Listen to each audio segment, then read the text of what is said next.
Hello, everyone. Welcome to our Curriculum Night 2021. I'm the new Chinese teacher at Islander Middle School.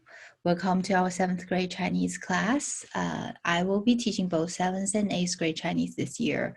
And I'm going to give you a brief introduction of our class. And if you have any question, welcome to just direct the question to me through email, or I will also provide a Google form link at the end of the curriculum night, and you can tell me if you have the information you need, and if you want to, if you have any concerns or questions, just feel free to let me know.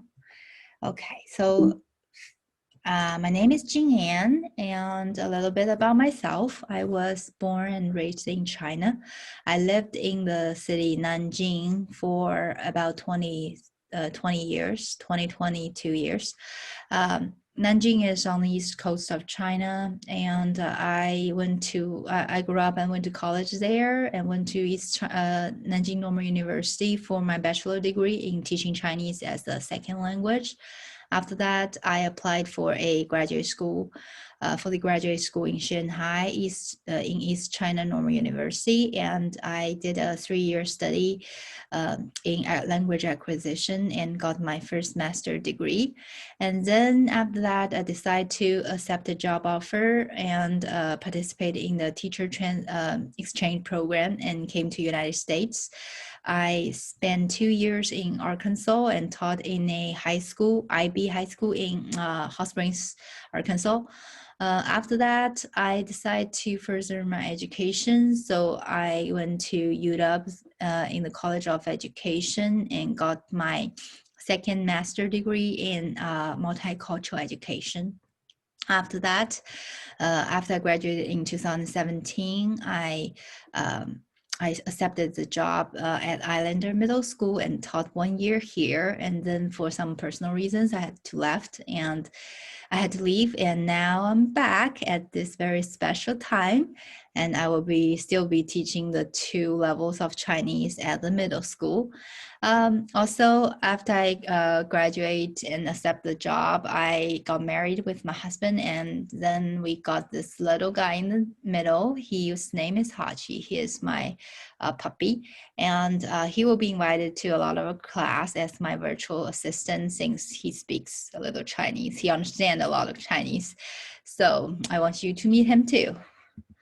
So what are our goals in this class? The standard that we will be using are word readiness standards, and it emphasizes on connection, communication, comparison, cultural, and community.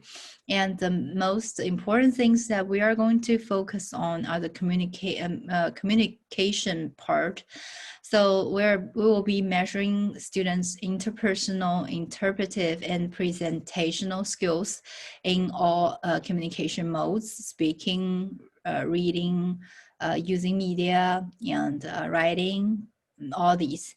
So also, we are going to help students understand cultural perspectives and how different cultural perspectives can influence people's understanding of the world, and how it can influence the cultural product and practices.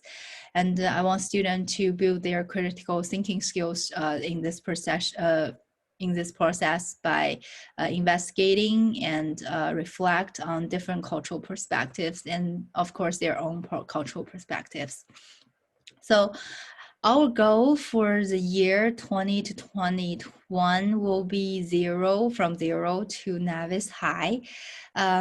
So what does it mean? Navis is one of the level in the word readiness standards, and we have Navis, intermediate, and advanced and distinguished. So Navis High is the highest level in Navis level, and student will be able to give simple directions and give simple informations, exchange informations on very familiar topics using some memorized materials. So on this level, students are not yet capable of creating languages. They are using a lot of memorized words, phrases, and expressions.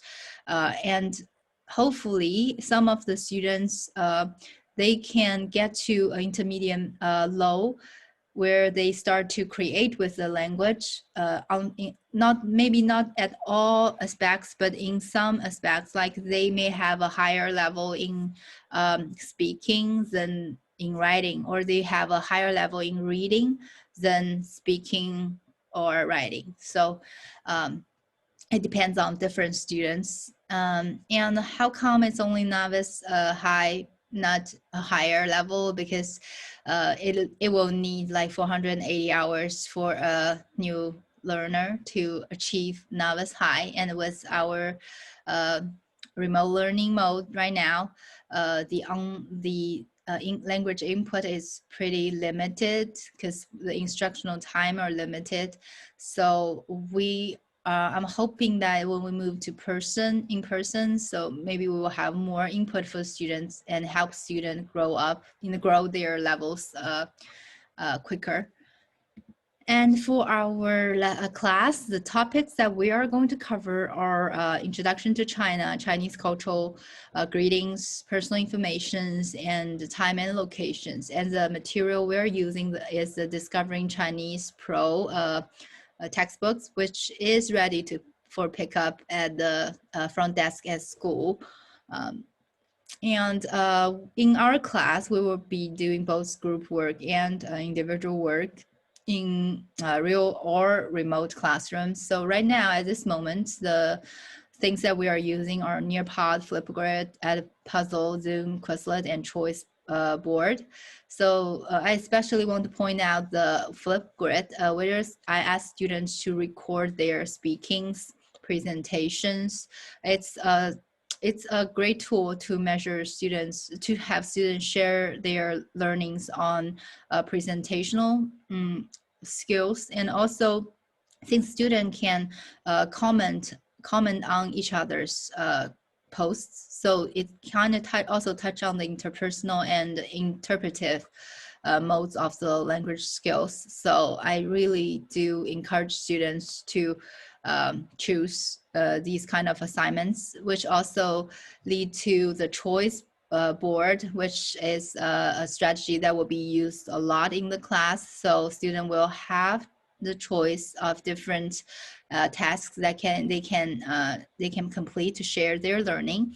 So if they want to do a Flipgrid, they can. If you don't feel like this speaking task, they can switch a different one. So I do want students to make the choice themselves, and also I will give advice as well. So if I see students, I would talk to students, let them know that, hey, maybe you can consider doing this one because it will help you practice your vocabulary or practice your speaking.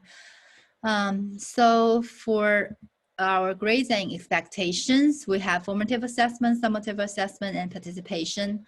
Formative assessment is for quizzes, class, and homeworks, and summative assessment is major tests and major projects. And participation is also key because in a language class, if you don't speak in class, if you don't participate, you are going to lose a lot of language input. And for late work and makeup tests, I do accept late work. But the student need to turn in their late work no later than 1 week after we finish the unit. And for the makeup test, the student need to do a short reflection on what they need to work on, how they improve that part of skill before they take the test. And our expectations is very simple: be responsible, be respectful, be brave, and be safe. And I also want to emphasize that we want to maximize the use of the target language in our class, so the student will get more input and output. So the way that you can follow up on the students' growth is the Skyward. Of course, you can see their grades and their assignments.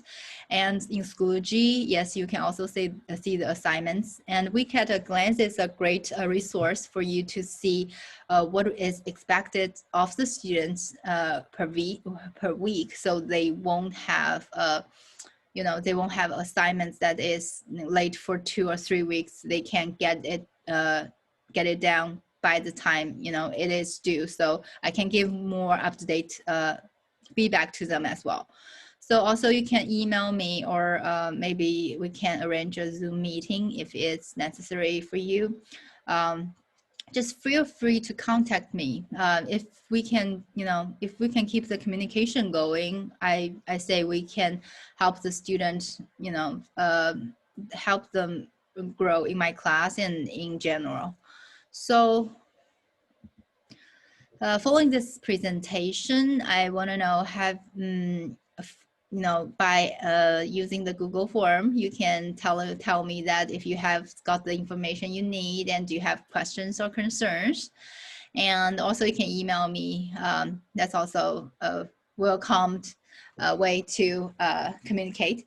So let's have a great school year together, and I can't wait to see our students in person. Bye.